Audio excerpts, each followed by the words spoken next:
A viúva era considerada a mais feia da vila, até que o fazendeiro milionário lhe disse isto. Numa pequena vila, havia uma viúva que todos chamavam de a mais feia. As mulheres bonitas zombavam dela, a humilhavam na praça, e ninguém acreditava que alguém pudesse vê-la com outros olhos. Ela vivia de cabeça baixa, trabalhando desde o amanhecer, criando sozinha seus 2 filhos numa casinha humilde que mal se mantinha em pé. Ninguém falava com ela, ninguém a respeitava, e muito menos alguém a escolheria. Mas o que ninguém sabia era que um homem a observava em silêncio, um fazendeiro milionário que passava pela vila e via o que outros não queriam ver. E um dia, diante de todos, ele fez algo que deixou as mulheres bonitas paralisadas.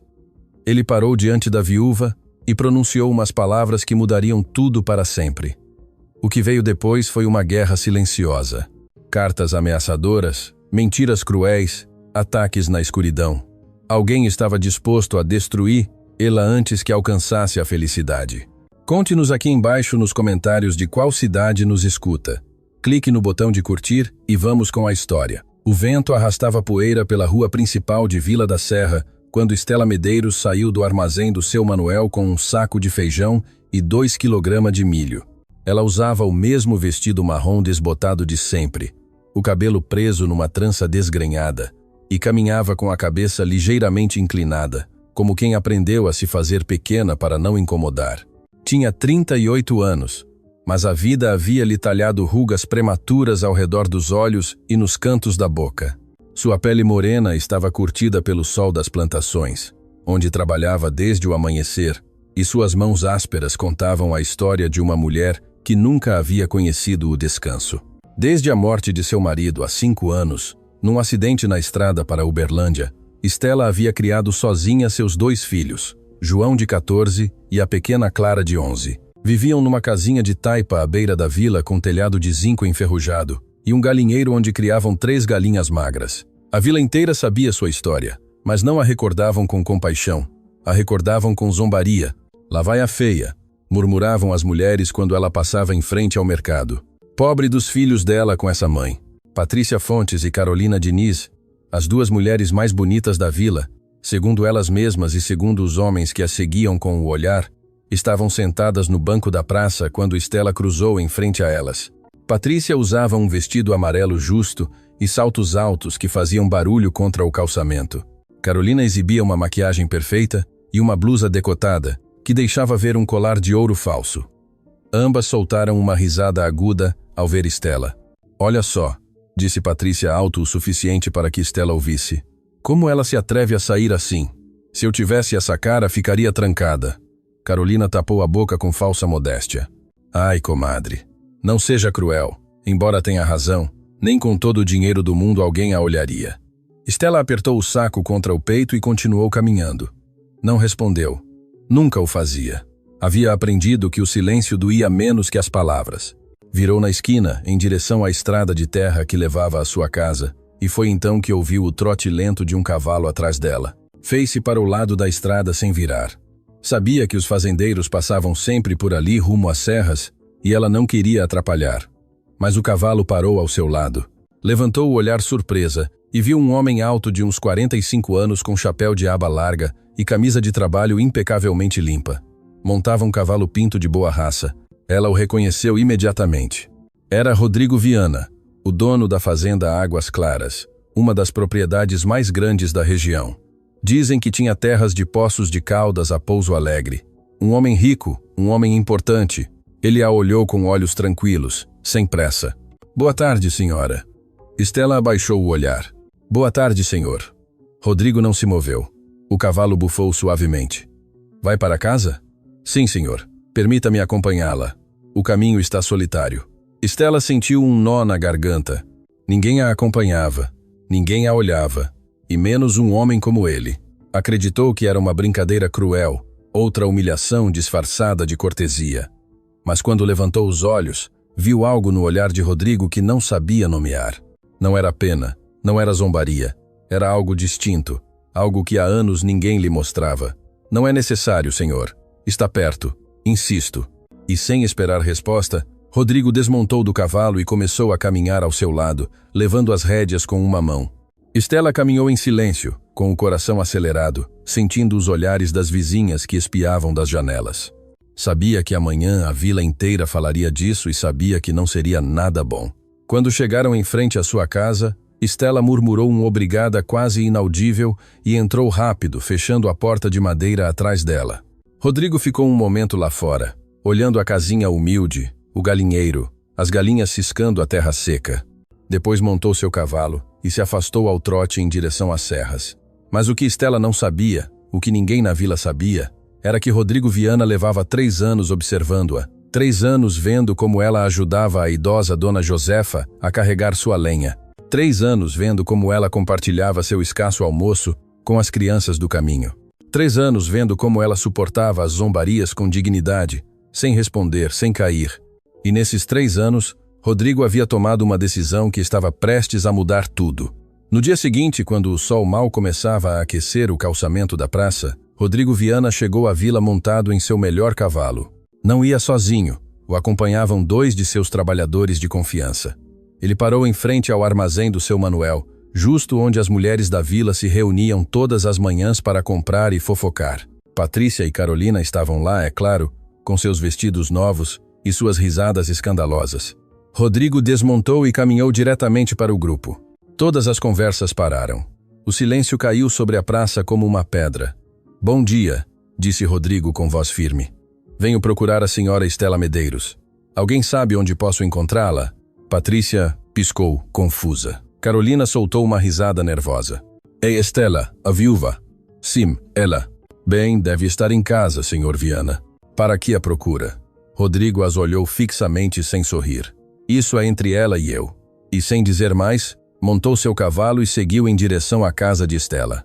Atrás dele, as mulheres ficaram paralisadas, murmurando entre si, tentando entender o que acabara de acontecer. Estela estava varrendo o quintal quando ouviu os cascos do cavalo. Saiu com a vassoura na mão, o coração batendo forte no peito. Rodrigo estava em frente à sua porta com o chapéu na mão e uma expressão séria.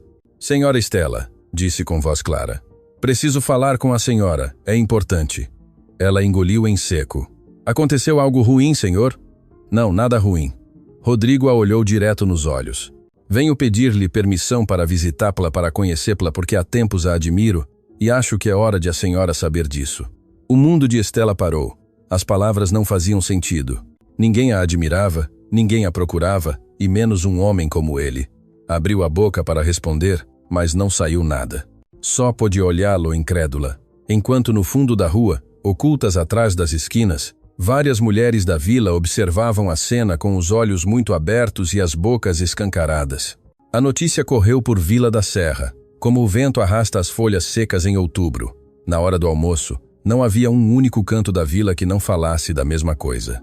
Rodrigo Viana, o fazendeiro mais rico da região, o homem que podia escolher qualquer mulher de Poços de Caldas ou Uberlândia, havia pedido permissão para cortejar Estela Medeiros, a viúva feia, que todos desprezavam. Patrícia Fontes estava furiosa. Caminhava de um lado para o outro em sua sala, com os saltos batendo no piso de cerâmica, enquanto Carolina Diniz a observava do sofá com o rosto desfeito. "Não tem sentido", repetia Patrícia pela 5ª vez apertando os punhos. "O que essa mulher tem?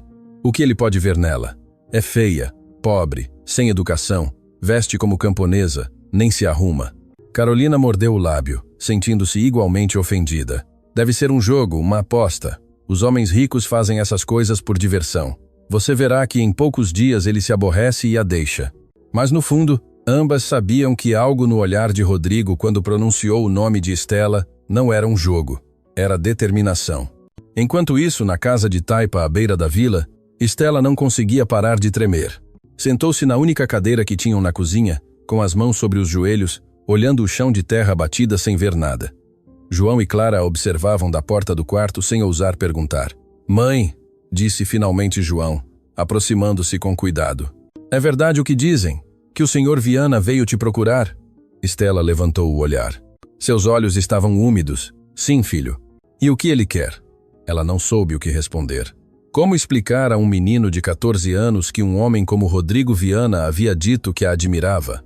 Como dizer que ela mesma não o entendia? Que não acreditava, que esperava acordar de um sonho cruel a qualquer momento? Não sei ainda, murmurou finalmente. Mas seja o que for, não se preocupe, nada vai mudar. Mas estava enganada. Tudo estava prestes a mudar. 2 dias depois, ao cair da tarde, Rodrigo voltou. Desta vez trazia consigo uma cesta de vime cheia de frutas frescas, pão recém-assado e um frango inteiro assado que ainda soltava vapor. Bateu na porta com os nós dos dedos e quando Estela abriu, ele sorriu com uma simplicidade que lhe tirou o fôlego. Boa tarde, senhora Estela. Trouxe isto. Pensei que as crianças gostariam. Estela olhou a cesta, depois para ele, e sentiu que as lágrimas ameaçavam sair. Há anos que ninguém lhes dava nada de presente. Há anos que ninguém pensava em seus filhos. Senhor Viana, eu não posso aceitar isso. Claro que pode. E por favor, chame-me de Rodrigo. Estendeu a cesta para ela.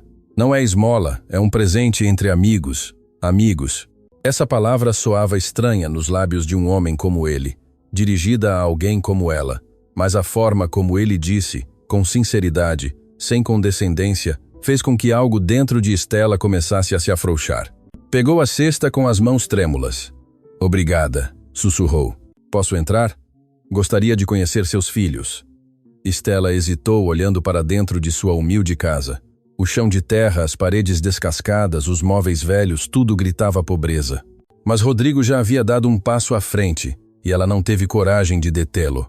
João e Clara estavam no quarto espiando pela cortina rasgada. Quando viram Rodrigo entrar, ficaram imóveis. Ele tirou o chapéu e se abaixou um pouco para ficar na altura deles. Olá, vocês devem ser João e Clara. Sua mãe me contou muito sobre vocês. Isso era mentira.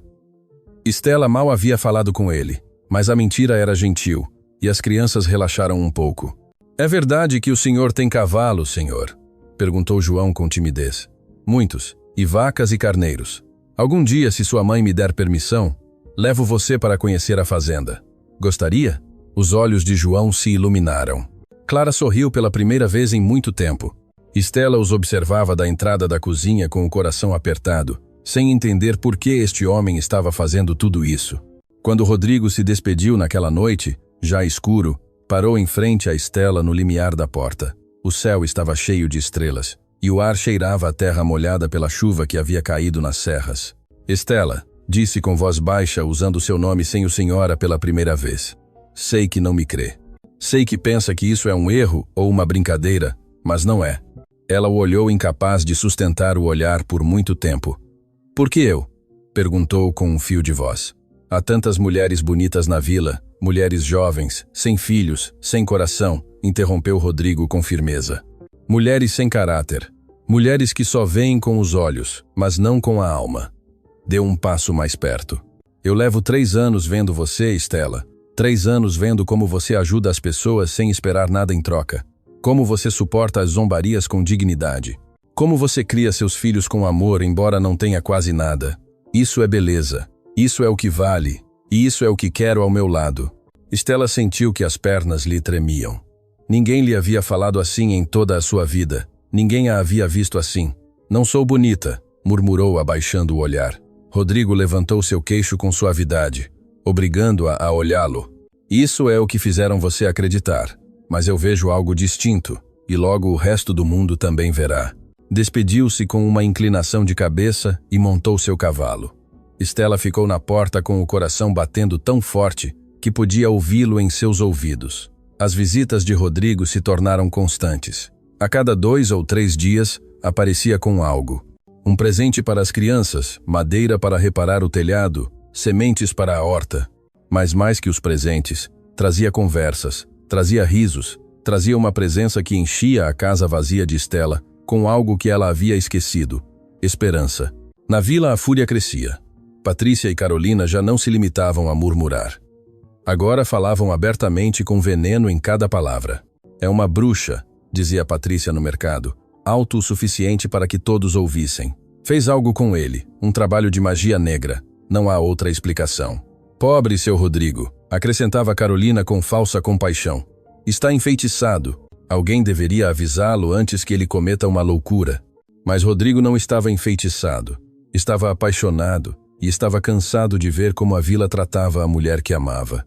Uma tarde de sexta-feira, quando o mercado estava cheio e todas as famílias compravam o necessário para o fim de semana, Rodrigo chegou a cavalo à praça central, desmontou com lentidão, caminhou até o centro, justo em frente à fonte de pedra, e levantou a voz para que todos ouvissem.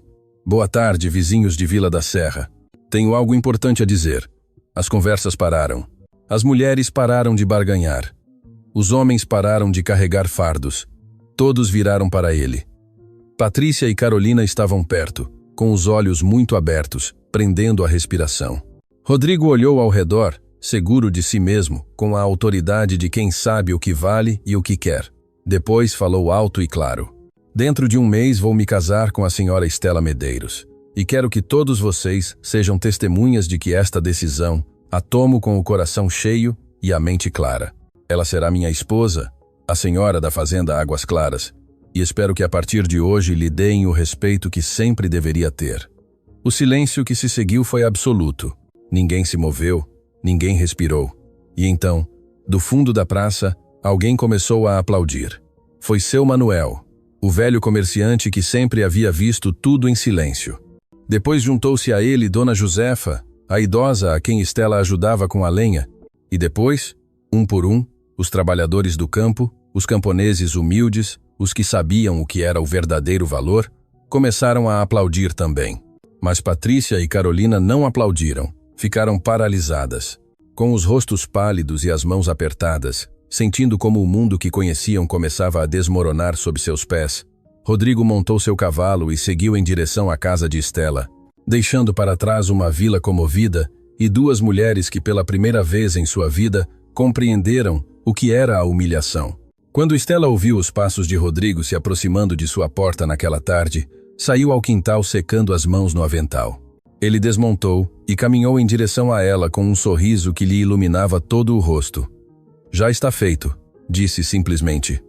Eu disse à vila que vamos nos casar. Estela sentiu que o chão se movia sob seus pés. O quê? O que ouviu? Em um mês a senhora será minha esposa. Se a senhora aceitar, claro. Ela o olhou buscando algum sinal de dúvida, de arrependimento, mas não havia nada disso. Só havia certeza, só havia amor. E então, pela primeira vez em 5 anos, Estela Medeiros começou a chorar. Não de tristeza, não de dor, mas de algo que havia esquecido que existia. Alívio, esperança, amor. Sim, sussurrou entre lágrimas. Sim, aceito. Rodrigo a abraçou ali no meio do quintal de terra, com as galinhas ciscando ao redor e as crianças espiando da janela com sorrisos enormes. Mas o que nenhum deles sabia era que no dia seguinte, quando Rodrigo chegasse para levar Estela à vila para comprar seu vestido de noiva, encontraria algo que mudaria tudo.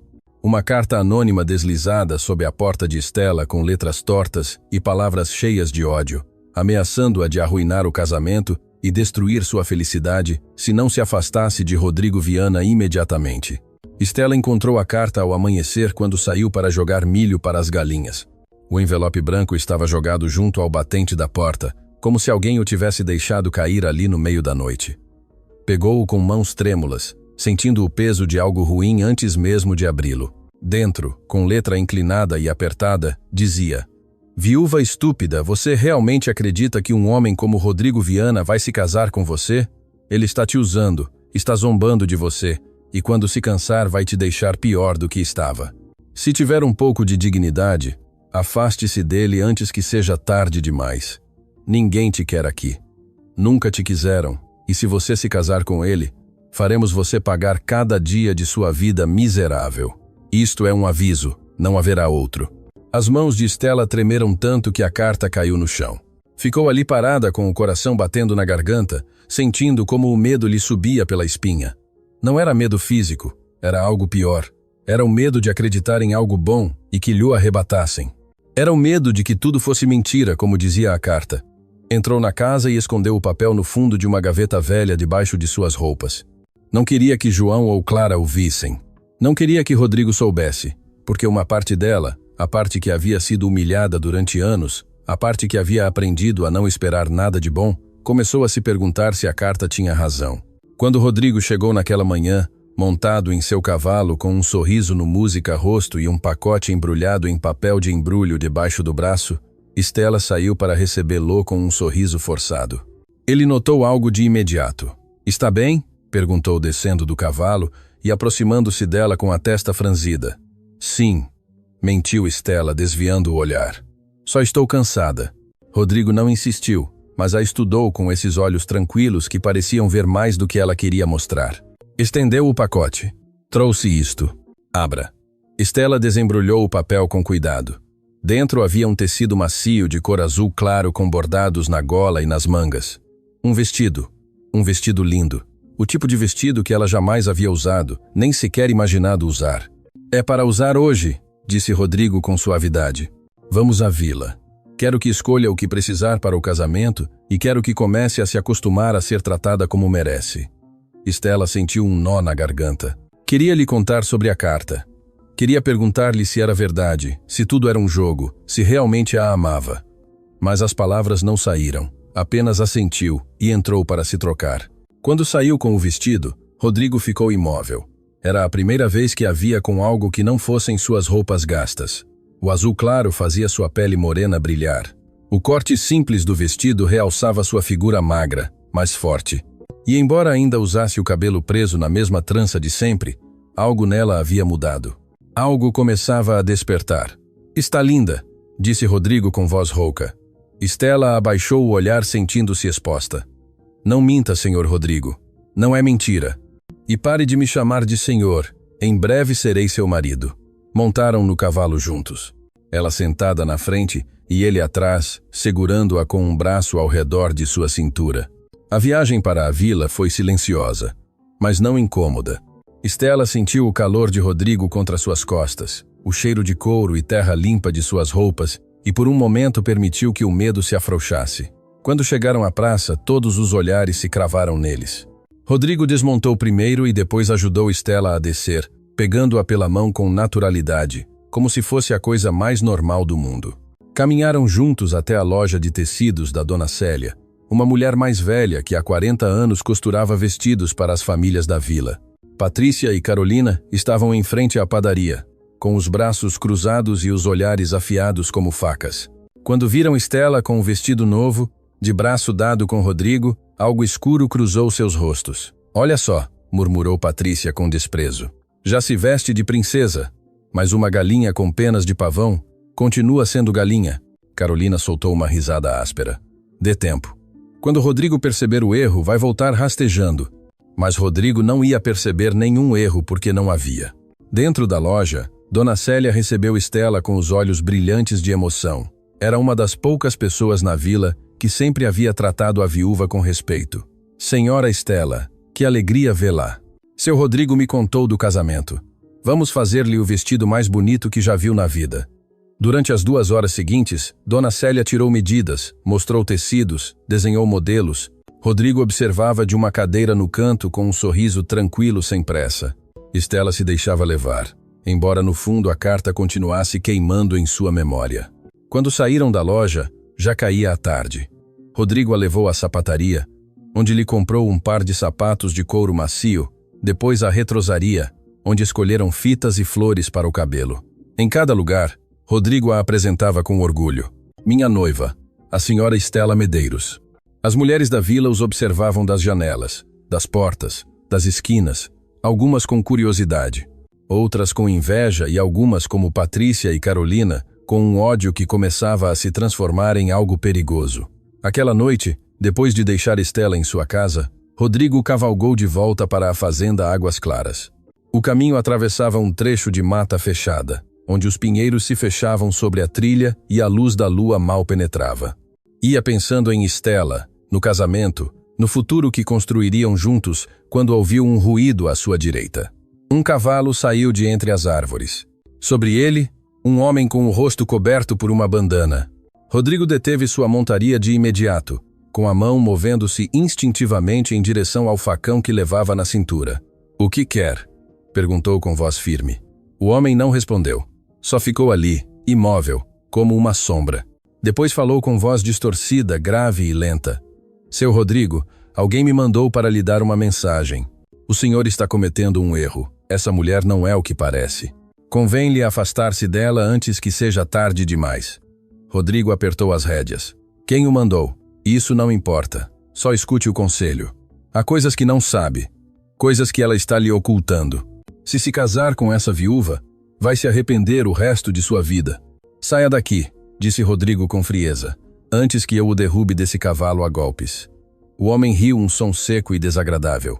Depois puxou as rédeas e desapareceu entre as árvores tão rápido quanto havia aparecido. Rodrigo ficou no meio do caminho com o coração batendo forte, não de medo, mas de fúria. Sabia quem estava por trás disso. Sabia que as mulheres invejosas da vila não iam ficar quietas, mas o que não sabia era até onde estavam dispostas a ir. No dia seguinte, quando Estela saiu para lavar roupa no rio que corria perto de sua casa, encontrou algo que a deixou gelada. Sobre uma pedra junto à margem, havia uma boneca de pano. Estava vestida com retalhos de tecido que se pareciam com o vestido que Rodrigo lhe havia dado e tinha uma agulha cravada no peito. Estela deixou cair a roupa molhada no chão. Olhou ao redor, mas não havia ninguém. Só o som da água correndo e o vento movendo os galhos dos salgueiros. Pegou a boneca com mãos trêmulas e a escondeu sob seu avental. Caminhou de volta para casa com as pernas fracas, sentindo que algo escuro a perseguia. Não disse nada a Rodrigo quando ele chegou naquela tarde. Não disse nada a seus filhos. Mas aquela noite, enquanto as crianças dormiam, Estela sentou-se na escuridão de sua cozinha com a carta e a boneca sobre a mesa e, pela primeira vez desde que Rodrigo havia entrado em sua vida, se perguntou se deveria afastar-se, se deveria renunciar à felicidade para protegê-lo, porque algo lhe dizia que isso mal começava e que quem estava por trás de tudo isso não ia parar até destruí-la. O que Estela não sabia era que no dia seguinte Rodrigo receberia uma visita na fazenda. Uma visita que lhe contaria uma mentira tão bem construída, tão crível, que por um instante até ele duvidaria da mulher que amava. O sol mal despontava sobre as serras, quando 2 cavaleiros chegaram à fazenda Águas Claras. Rodrigo estava no estábulo revisando as ferraduras de seu cavalo, quando um de seus peões, Zé, entrou correndo. "Patrão, há 2 mulheres na entrada. Dizem que precisam falar com o senhor, que é urgente." Rodrigo deixou a ferramenta e saiu ao pátio principal. Ali estavam Patrícia Fontes e Carolina Diniz, montadas em cavalos alugados, com vestidos limpos e rostos compostos numa expressão de preocupação que parecia ensaiada. Desmontaram quando o viram se aproximar. "Seu Rodrigo", disse Patrícia com voz suave, quase trêmula. "Perdoe que venhamos sem avisar, mas é que não podíamos ficar caladas. Não seria cristão." Rodrigo as olhou com desconfiança. Conhecia aquelas mulheres. Sabia como tratavam Estela. Sabia que sua presença ali não era casualidade. "O que querem?" Carolina deu um passo à frente, torcendo as mãos como se lhe custasse falar.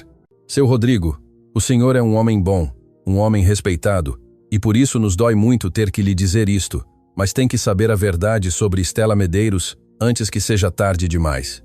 "Falem rápido ou sumam", disse Rodrigo com frieza. Patrícia engoliu em seco como se lhe doesse o que ia dizer. "A viúva, ela não é quem o senhor pensa. O marido dela, o que morreu há 5 anos, não morreu num acidente." Rodrigo sentiu um punho apertar em seu peito. "O que está dizendo?" "Ela o envenenou." Soltou Carolina de repente com os olhos muito abertos. Pouco a pouco, durante meses, ninguém soube porque o doutor da vila era velho e não fez bem o exame. Mas minha tia trabalhava limpando a casa deles e viu coisas. Viu como Estela lhe dava chás estranhos, como o homem ficava cada vez mais doente, como ela agia como se nada acontecesse. Rodrigo as olhou fixamente, buscando algum sinal de mentira em seus rostos, mas estavam bem preparadas. Falavam com convicção. "Minha comadre tem razão", acrescentou Patrícia com lágrimas falsas brilhando em seus olhos. "E há mais. Depois que ele morreu, Estela ficou com tudo, com a casa, com o dinheiro do seguro, com as terras que o homem tinha em Pouso Alegre. Mas quando os irmãos do falecido foram reclamar o que lhes cabia, ela os expulsou a golpes, literalmente com um cabo de vassoura. Há testemunhas. Ninguém fala disso porque tem medo dela", sussurrou Carolina aproximando-se um passo. "Dizem que ela sabe de bruxarias, que por isso o senhor está tão cego. Seu Rodrigo, juro pela Virgem que não viemos aqui com má intenção. Só queremos protegê-lo antes que cometa um erro do qual não possa sair." Rodrigo sentiu algo frio lhe percorrer a espinha, não porque acreditasse nelas, mas porque a mentira estava tão bem construída, com tantos detalhes, que por um instante brevíssimo, uma sombra de dúvida cruzou por sua mente. "Saiam da minha propriedade", disse com voz baixa e perigosa. "Agora." "Mas, seu Rodrigo, agora, As duas mulheres recuaram assustadas pelo tom de sua voz. Montaram rápido em seus cavalos e se afastaram ao trote. Mas antes de desaparecerem pelo caminho, Patrícia gritou uma última coisa. Pergunte a ela, pergunte sobre o marido dela, e verá que temos razão. Rodrigo ficou no meio do pátio com os punhos apertados e a mandíbula tensa. Zé aproximou-se com cuidado. Patrão, essas velhas são puro veneno. Não lhes dê ouvidos. Eu sei, disse Rodrigo. Mas em sua voz havia algo que não estava antes. Uma pequena fresta, uma dúvida minúscula que ele mesmo odiava sentir. Aquela tarde, quando foi visitar Estela, ela notou de imediato que algo estava errado. Rodrigo estava mais calado que o de costume. A olhava de uma forma distinta, como se a estivesse estudando. Estavam sentados fora da casa em duas cadeiras de madeira velhas, vendo como João e Clara brincavam com uma bola murcha no quintal. O céu se tingia de laranja e o ar cheirava a fumaça de lenha das casas vizinhas. Estela, disse Rodrigo finalmente, sem olhá-la, quero que me conte sobre seu marido. Ela se enrijeceu. Por quê? Porque vou me casar com você e quero conhecer seu passado. Estela sentiu um nó na garganta. Sabia que esse dia chegaria, mas não esperava que fosse agora, não com aquele tom em sua voz. Ele se chamava Raul. Começou com voz baixa. Trabalhava na construção. Era um bom homem, trabalhador, mas há 6 anos começou a adoecer. No princípio pensamos que era gripe, depois algo pior. Os médicos não sabiam o que era. Foi se apagando pouco a pouco até que um dia não acordou mais. Como ele adoeceu? A pergunta era direta, demasiado direta. Estela o olhou com os olhos abertos. Não sei. Os médicos música disseram que era algo no sangue, uma infecção que não puderam curar a tempo. E você nunca suspeitou de nada? Estela sentiu que o mundo parava. O que está me perguntando, Rodrigo? Ele finalmente a olhou, e em seus olhos havia algo que ela nunca havia visto antes. Dúvida. Hoje vieram 2 mulheres da vila me dizer coisas feias sobre você, sobre seu marido. Estela empalideceu. Que coisas? Que você o matou, que o envenenou. O silêncio que se seguiu foi absoluto. Até as crianças pararam de brincar e viraram para ele sentindo a tensão no ar. Estela se pôs de pé lentamente. As pernas lhe tremiam. A voz lhe saiu como um sussurro quebrado. E o senhor acreditou nelas? Rodrigo passou uma mão pelo rosto. Não acreditei mais. Mas tem dúvida. As lágrimas começaram a rolar pelas bochechas de Estela. Tem dúvida de mim, Rodrigo? Estela, eu só. Vá embora. O quê? Que vá embora agora. Ela deu um passo para trás com os braços cruzados sobre o peito, como se quisesse se proteger. Se tem que me perguntar se matei meu marido, então não me conhece. E se não me conhece, não deveria se casar comigo. Estela, espere. Vá embora. Rodrigo ficou ali com a mão estendida para ela, vendo como a mulher que amava se desmoronava em sua frente. João e Clara correram para a mãe, abraçando-a, olhando para Rodrigo com medo e confusão. Estela, Mas ela havia entrado na casa fechando a porta atrás dela. Rodrigo ouviu o som do trinco e depois, amortecido pelas paredes de taipa, o som de seu choro, ficou ali parado no quintal vazio com o sol se pondo às suas costas, sentindo que havia cometido o maior erro de sua vida, não por perguntar, mas por duvidar, por deixar que o veneno daquelas mulheres entrasse em seu coração, ainda que por um segundo. Montou seu cavalo e voltou para a fazenda em silêncio, com a mente remoendo tudo, as palavras de Patrícia e Carolina, a reação de Estela, a dúvida que ele mesmo sentia. Mas quando chegou em Águas Claras, Zé o estava esperando com o rosto pálido. Patrão, tem que ver isto. Ele o levou ao estábulo. Sobre a porta, cravado com uma faca, havia um pedaço de tecido. Era do vestido azul que Rodrigo havia dado a Estela. E junto a ele, escrito com carvão na madeira, havia uma mensagem. Se casar com a viúva, arderá tudo. Sua fazenda, seu gado, seu nome. Este é o último aviso. Rodrigo arrancou o tecido e a faca com fúria, música sentindo como a raiva lhe queimava por dentro. Já não havia dúvida, já não havia confusão, só havia uma certeza. Alguém estava tentando destruir o que ele e Estela estavam construindo e não ia permitir. Zé, arreie os cavalos. Vamos para a vila agora. Patrão, já é noite. Agora. Rodrigo sabia a quem ia procurar. Sabia quem estava por trás de tudo isso. E quando os encontrasse, iriam pagar. Mas o que Rodrigo não sabia era que enquanto ele cavalgava para a Vila da Serra, com 3 de seus homens mais leais, na casa de Stella estava acontecendo algo que mudaria tudo. Alguém havia entrado pela janela traseira. Alguém estava remexendo em suas coisas, e quando Stella saiu do quarto ao ouvir um barulho, encontrou-se cara a cara com uma figura encapuzada que segurava na mão algo que a deixou sem fôlego. O título de propriedade de sua casa, o único documento que provava que aquela terra era sua, e junto a ele uma caixa de fósforos acesos. Stella sentiu que o coração lhe parava. A figura encapuzada era menor que um homem. Pela forma de se mover, pelas mãos delgadas que seguravam a caixa de fósforos, soube de imediato que era uma mulher. Não grite, disse a voz debaixo da capuz. Era Carolina. Stella reconheceu o tom, o sotaque. Se gritar, queimo tudo. O título, a casa, a você se for necessário. O que quer? Sussurrou Stella, sentindo como João e Clara se moviam no quarto, acordando com o barulho. Quero que desapareça, que vá embora da vila, que renuncie a Rodrigo Viana, que pare de fingir ser algo que não é. Carolina tirou um fósforo e o acendeu. A chama iluminou seu rosto, mostrando olhos brilhantes de ódio e inveja. Você não merece nada disso. Nada. É feia, pobre, insignificante, e ainda assim ficou com o único homem que valia a pena em toda esta região. Como se atreve? Eu não fiquei com ninguém, disse Stella com voz trêmula, mas firme. Ele me escolheu, e isso é o que vocês não podem suportar. Cale a boca. Carolina aproximou o fósforo do papel do título de Música, Propriedade. Amanhã de manhã, você vai dizer a Rodrigo que tudo foi um erro, que não o ama, que só queria o dinheiro dele, e depois vai embora de Vila da Serra, para longe, onde ninguém a conheça. E se eu não fizer? Carolina sorriu com crueldade. Então queimo este papel e sem ele você não tem nada, nem casa nem terra. A família do seu falecido marido vai reclamar tudo, e você e seus filhos vão terminar na rua pedindo esmola. Nesse momento a porta do quarto se abriu e João saiu com um cabo de madeira nas mãos. Tinha 14 anos, mas a forma como segurava esse cabo com os ombros quadrados e a mandíbula apertada era a de um homem defendendo sua família.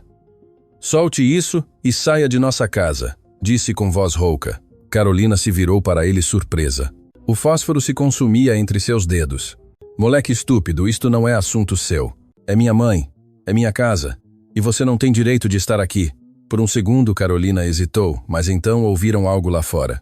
Cascos de cavalos, muitos, e vozes de homens. Stella. Era a voz de Rodrigo potente e desesperada. Stella, estou aqui. Carolina empalideceu. O fósforo se apagou queimando seus dedos. Soltou um grito e deixou cair o título de propriedade no chão. Tentou correr para a janela traseira, mas João lhe bloqueou o passo com o cabo. Stella se lançou para o papel e o pegou justo antes que Carolina o pisoteasse. A porta principal se abriu de repente. Rodrigo entrou como uma tempestade, seguido de Zé e outros 2 homens. Viu Carolina contra a parede, Stella no chão com o título nas mãos, João com o cabo levantado. Entendeu tudo em um segundo. Que diabos está acontecendo aqui? Carolina tentou se recompor tirando a capuz e fingindo inocência. Seu Rodrigo. Graças a Deus chegou. Esta mulher me atacou. Eu só vim a... Mentira. Música, gritou João. Ela entrou pela janela, tentou roubar o papel da casa e ameaçou minha mãe de queimá-lo. Rodrigo se voltou para Carolina com um olhar que a fez recuar até a parede. É verdade isso? Eu só. Responda. Carolina engoliu em seco, sentindo como o medo lhe apertava a garganta. Alguém tinha que fazê-lo. Alguém tinha que abrir os olhos dele. Seu Rodrigo, essa mulher não é boa para o senhor. Não é. Onde está Patrícia? A pergunta caiu como um martelo. Carolina fechou a boca. Perguntei onde está sua amiga porque sei que as 2 estão por trás de tudo. Das cartas, das ameaças, do homem que me interceptou no caminho. De tudo. Carolina começou a tremer. Nós só queríamos protegê-lo. Proteger-me? Rodrigo se aproximou um passo mais. Sua voz era baixa, perigosa, entrando na casa da minha noiva como ladrões, ameaçando queimá-la, mentindo sobre ela para me separar de seu lado. É que não é justo, explodiu Carolina, com lágrimas de raiva rolando por suas bochechas. Nós somos bonitas, nós somos jovens, nós merecíamos ser escolhidas. Não, ela não é nada. O silêncio que se seguiu foi absoluto. Rodrigo olhou para Carolina com algo que não era fúria, era pena. Isso é exatamente o problema. disse com voz cansada. Vocês acreditam que a beleza exterior é a única coisa que importa? Que ser bonitas lhes dá direito a tudo, mas nunca entenderam que sem caráter, sem bondade, sem humildade, essa beleza não vale nada. E por isso, embora sejam as mulheres mais bonitas de toda a Vila da Serra, nenhum homem de valor as escolherá jamais. Carolina abriu a boca, mas não saiu nenhum som. As palavras de Rodrigo a haviam atravessado como facas. Zé, leve-a para fora. Amanhã cedo ela e Patrícia vão comparecer perante o prefeito por invasão de domicílio, ameaças e difamação. E se aproximarem de Estela ou de seus filhos outra vez, vão conhecer a cadeia de Uberlândia. Zé pegou Carolina pelo braço e a tirou da casa. Ela não ofereceu resistência, estava quebrada. Quando ficaram sozinhos, Rodrigo se ajoelhou em frente a Estela, que continuava no chão com o título de propriedade apertado contra o peito. As crianças estavam abraçadas a ela, ainda assustadas. Perdoe-me, disse Rodrigo com voz quebrada. Perdoe-me por duvidar de você, por deixar que o veneno delas entrasse em minha cabeça, por machucá-la quando a única coisa que quis desde o princípio é cuidar de você. Estela o olhou com os olhos cheios de lágrimas. Rodrigo, não! Deixe-me terminar. Ele pegou suas mãos entre as suas. Eu te conheço. Sei quem você é. Sei o que você vale e nunca deveria ter te perguntado essas coisas. O que aconteceu com seu marido, o que aconteceu em sua vida antes que nos encontrássemos, não importa. O único que importa é o que somos agora juntos. Estela começou a chorar, não de tristeza, mas de alívio, de libertação, de amor. Eu tinha medo, sussurrou. Medo de que tudo fosse mentira, de que você fosse embora, de que me deixasse. Nunca, me ouve, nunca. Rodrigo a abraçou ali no chão de terra de sua humilde casa, rodeado de seus filhos, que também começaram a chorar, não de medo, mas de felicidade. Lá fora, os homens de Rodrigo encontraram Patrícia escondida entre as árvores esperando Carolina. Aprenderam também. As duas mulheres foram levadas naquela mesma noite perante o prefeito de Vila da Serra, que ao ouvir os depoimentos de Estela, João e os trabalhadores de Rodrigo, as sentenciou a pagar uma multa enorme e a cumprir serviços comunitários durante 6 meses. Mas mais que o castigo legal, foi o castigo social que as destruiu. Toda a vila soube o que haviam feito, e o respeito que alguma vez tiveram por sua beleza desapareceu para sempre. Durante as 2 semanas seguintes, Rodrigo não deixou Estela sozinha nem por um momento. Mandou 2 de seus homens cuidarem da casa dia e noite. Levou Estela a Uberlândia, a melhor clínica da região. Não para mudá-la, mas para que recebesse o cuidado que nunca havia tido. Arrumaram os dentes que havia perdido pela desnutrição, trataram a pele maltratada pelo sol, ensinaram-na a se cuidar, a se valorizar. Mas mais importante que isso, Rodrigo lhe ensinou a acreditar em si mesma. Mostrou-lhe dia após dia com palavras e com fatos que ela era valiosa, que era linda, que era amada. E algo extraordinário começou a acontecer. Estela não só sarou por fora, sarou por dentro. Sua postura mudou, seu olhar se tornou mais firme, seu sorriso regressou genuíno e brilhante. E quando caminhava pela vila de braço dado com Rodrigo, já não abaixava a cabeça, a mantinha alta. O dia do casamento chegou com um céu claro e um sol radiante. A cerimônia foi celebrada na igreja da vila em frente a todos os vizinhos. Estela entrou vestida com o traje que Dona Célia havia costurado com tanto amor. Um vestido branco simples, mas elegante, com bordados delicados na gola e nas mangas. Usava o cabelo solto pela primeira vez em anos, caindo em ondas suaves sobre seus ombros. E em seu rosto, agora cuidado e descansado, brilhava algo que todos puderam ver. Beleza. Uma beleza que sempre havia estado ali esperando ser reconhecida. Os murmúrios correram pela igreja. Essa é a Estela? Não posso acreditar. É linda. Patrícia e Carolina estavam no último banco, obrigadas a assistir como parte de seu castigo comunitário. Quando viram Estela caminhar pelo corredor, transformada, radiante, escolhida, seus rostos se descompuseram. Todo seu orgulho, toda sua arrogância desmoronou naquele instante. Rodrigo esperava em frente ao altar com os olhos brilhantes.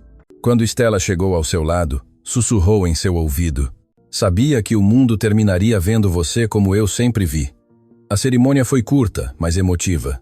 Quando o sacerdote os declarou marido e mulher, a igreja explodiu em aplausos. João e Clara choravam de felicidade. Os camponeses, Os trabalhadores, as pessoas humildes que sempre haviam visto Stella com respeito, celebravam como se a vitória fosse própria, porque de certo modo era. Era a vitória do caráter sobre a aparência, da humildade sobre o orgulho, do amor verdadeiro sobre as expectativas falsas. Depois da cerimônia, Rodrigo levou Stella à fazenda Águas Claras. Quando entraram pelos portões principais, todos os trabalhadores estavam formados de ambos os lados do caminho, aplaudindo e gritando felicitações. Música. Stella não conseguia parar de sorrir, não conseguia parar de chorar, não conseguia acreditar que esta fosse sua vida agora.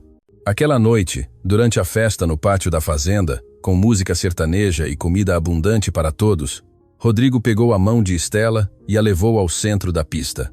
Começaram a dançar sob as estrelas, rodeados de amigos, de família, música de gente que os amava de verdade. E enquanto dançavam, Stella olhou para seu marido e sussurrou: "Obrigada por me ver quando ninguém mais via." Rodrigo a apertou mais forte. "Não precisa agradecer. Eu só reconheci o que sempre esteve aí."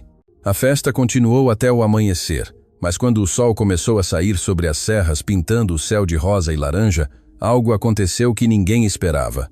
Um cavaleiro chegou a galope pelo caminho principal, coberto de poeira, com o cavalo espumando. Era um dos trabalhadores que Rodrigo havia deixado cuidando da velha casa de Stella em Vila da Serra. Desmontou depressa e correu para Rodrigo com o rosto pálido. "Patrão, tem que vir. Agora. Encontramos algo." "O que aconteceu?" O homem engoliu em seco olhando para Stella com uma mistura de espanto e medo. "Estávamos reforçando os alicerces da casa, como o senhor ordenou, e cavamos um pouco mais fundo e encontramos algo enterrado, algo que muda tudo. Há um baú cheio de ouro e documentos. Documentos com o nome do pai da senhora Stella. Títulos de terras, muitas terras. Patrão, a senhora Stella não é só uma viúva pobre. É herdeira de uma fortuna que ninguém sabia que existia." A viagem de volta para a Vila da Serra foi rápida e tensa. Rodrigo, Stella, Zé e 3 trabalhadores mais cavalgavam sob o sol nascente, levantando poeira no caminho. Stella ia em silêncio, com as mãos apertadas nas rédeas, sem entender o que poderia estar enterrado debaixo de sua casa. Seu pai havia morrido quando ela tinha 12 anos. Era um homem calado, trabalhador, que ganhava a vida como tropeiro, levando mercadoria entre as vilas da serra. Nunca mencionou terras, nunca falou de ouro. Quando chegaram à casinha de taipa, já havia 4 homens cavando ao redor dos alicerces. O buraco era profundo, de quase 2 metros, e ali, entre a terra úmida e as pedras, estava o baú. Era de madeira escura, reforçada com ferro, coberto de ferrugem e terra compactada. Subiram-no com cordas e o deixaram sobre uma lona no quintal. Rodrigo olhou para Stella. "Quer abri-lo?" Ela assentiu com o coração batendo tão forte que podia ouvi-lo em seus ouvidos. Ajoelhou-se em frente ao baú. A fechadura estava enferrujada, mas não trancada. Levantou a tampa com mãos trêmulas. Dentro havia 3 coisas. Primeiro, embrulhos de tecido grosso que ao abri-los revelaram moedas de ouro, muitas velhas de quando o avô de Stella vivia, talvez de heranças anteriores. Segundo, um maço de papéis enrolados e amarrados com um cordel.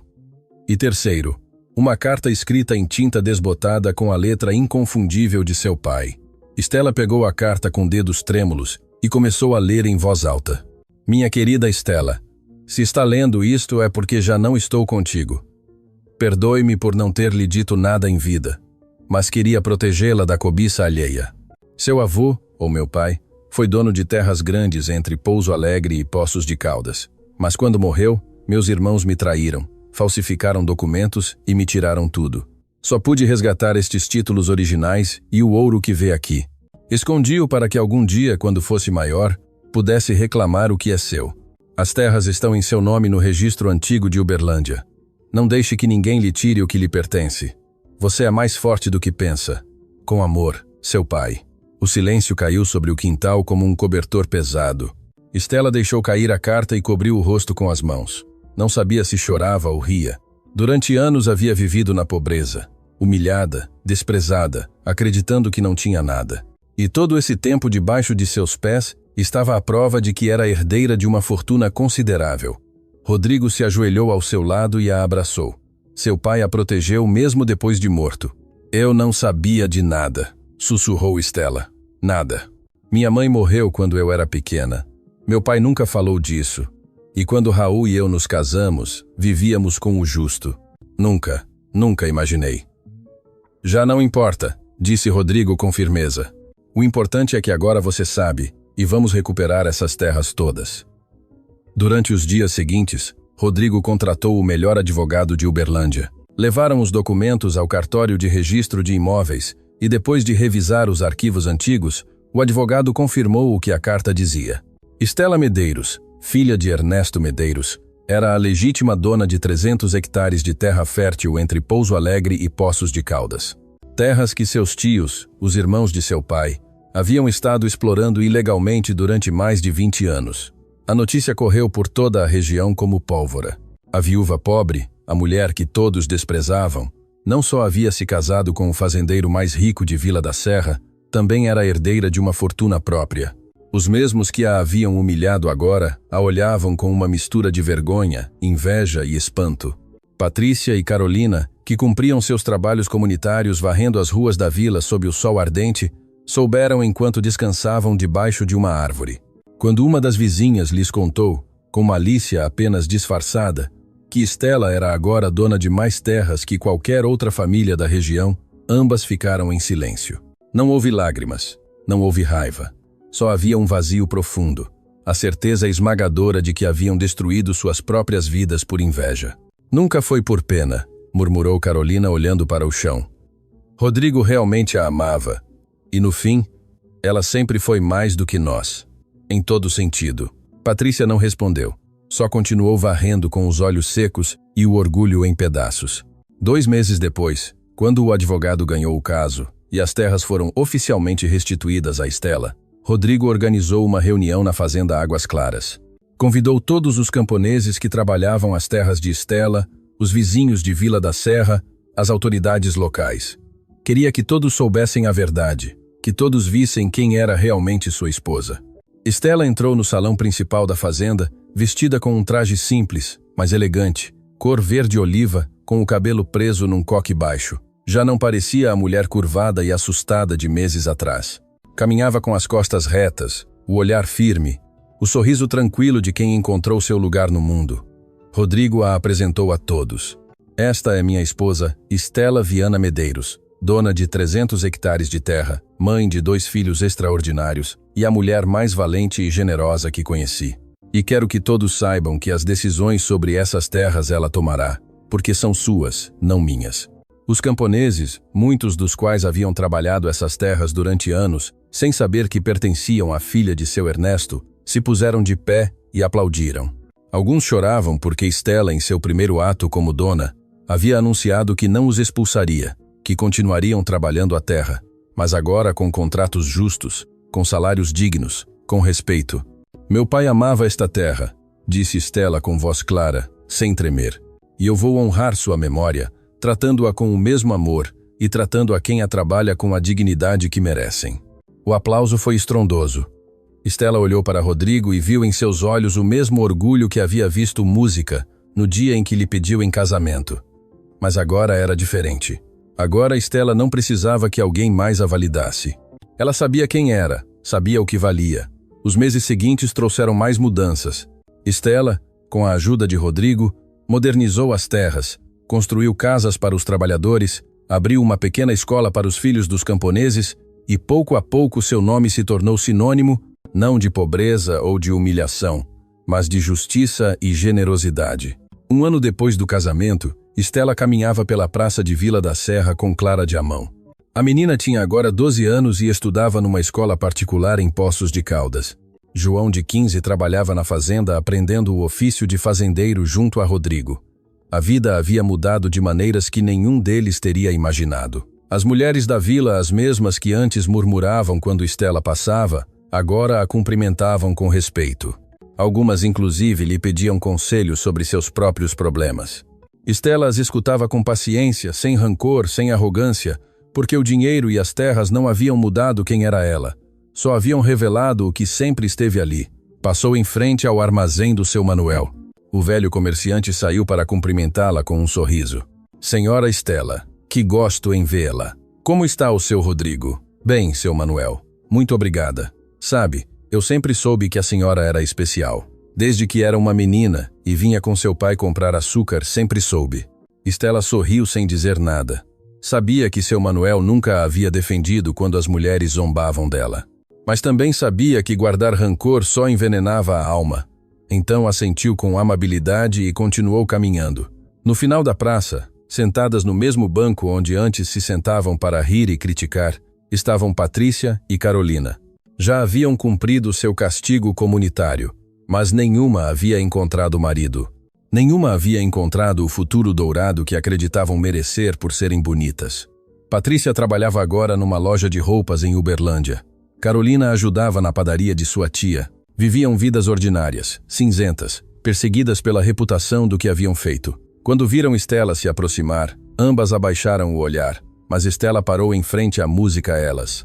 Clara a olhou confusa, mas Stella lhe apertou a mão com suavidade. Boa tarde, disse Stella com voz tranquila. Patrícia levantou a vista surpresa. Senhora Stella, só queria lhes dizer que não guardo rancor. O que passou, passou. Espero que tenham aprendido e espero que encontrem paz. Carolina abriu a boca, mas não saiu nada. Só pôde assentir. Com os olhos úmidos, Patrícia engoliu em seco e murmurou um obrigada, apenas audível. Stella seguiu caminhando com Clara ao seu lado. A menina a olhou com admiração. Mãe, por que foi gentil com elas depois de tudo o que te fizeram? Stella parou e se ajoelhou para ficar na altura de sua filha. Porque o rancor só faz mal a você mesma, meu amor. Elas já perderam. Perderam a oportunidade de ser felizes por estarem obcecadas com algo que nunca tiveram. Eu, em compensação, ganhei. Ganhei um marido maravilhoso. Recuperei o que era meu e, sobretudo, aprendi a me valorizar. Essa é a verdadeira vitória. Clara a abraçou forte, e juntas continuaram caminhando pela vila, que antes desprezava Stella, mas que agora a olhava com respeito e, em alguns casos, com admiração genuína. Aquela noite na fazenda Águas Claras, Stella e Rodrigo jantaram no pátio sob as estrelas. As crianças já dormiam. O ar cheirava a jasmim e terra molhada. Rodrigo pegou a mão de Stella sobre a mesa. Sabe o que mais amo em você? Perguntou com voz suave. O quê? Que nunca mudou. Com tudo o que passou, com o dinheiro, com as terras, com o respeito da vila, continuou sendo a mesma mulher que conheci. Humilde, generosa, forte. Stella sorriu apertando sua mão. É porque você me ensinou a me ver como realmente sou, não como os outros me viam. E isso não tem preço. Ficaram em silêncio, desfrutando da noite, do canto dos grilos, da paz que haviam construído juntos. E enquanto as estrelas brilhavam sobre as serras de Vila da Serra, Stella Viana Medeiros, a mulher que alguma vez foi considerada a mais feia da vila, a que foi humilhada, desprezada e rejeitada, descansava nos braços do homem que a amava, não porque tivesse se tornado linda, mas porque sempre o havia sido, e finalmente o mundo inteiro o havia visto. O caráter permanece, a bondade é recompensada, e o verdadeiro amor reconhece o que outros nunca quiseram ver. Esta história nos ensina que o verdadeiro valor de uma pessoa nunca está no que os olhos veem, mas no que o coração sustenta. A beleza física desvanece, o orgulho desmorona, mas o caráter, a bondade e a dignidade permanecem para sempre. Stella foi desprezada, humilhada e rejeitada, mas nunca perdeu sua essência. E quando chegou o momento, a vida lhe devolveu tudo o que o mundo lhe havia tirado. Assim que recorde, não importa quantos a menosprezem hoje, se mantiver seu coração limpo e sua dignidade intacta, o tempo e Deus se encarregarão de colocar cada um em seu lugar. O que se semeia em silêncio se colherá com honra. Se emocionou com esta história? Inscreva-se em nosso canal porque as próximas histórias serão ainda melhores. Deus te abençoe.